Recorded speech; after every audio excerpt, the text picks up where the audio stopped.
అందుకని లేఖని చెప్పిన మాట, వినయము గల వారి యొద్ద, దీన మనసు గల వారి యొద్ద నేను నివసిస్తూ ఉన్నాను అన్నాడు. వినయం లేకపోతే ప్రభు దగ్గర నేర్చుకుందాం. నేను సాత్వికుడును, దీన మనసు కలిగిన వాడును గనక నా యొద్ద మీ కాడుని ఎత్తుకొని, మీ మీద నా కాడిని ఎత్తుకొని నా యొద్ద నేర్చుకోండి, అప్పుడు మీ ప్రాణములకు విశ్రాంతి దొరుకును అన్నాడు.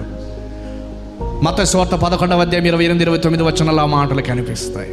మన ప్రాణమునకు విశ్రాంతి దొరికేది ఎప్పుడు అంటే, ఆయన యొద్దకు వచ్చి ఆయన కాడిని మోసుకొని ఆయన పాదముల ఎదుట కూర్చోగలిగితే ఆయన మన ప్రాణమునకు విశ్రాంతిని కలుగ చేస్తాడు.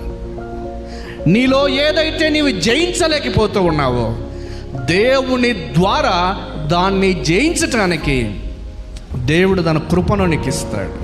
నియంత్రించుకునే శక్తి వాక్యమునికి అనుగ్రహించబడుతూ ఉంది.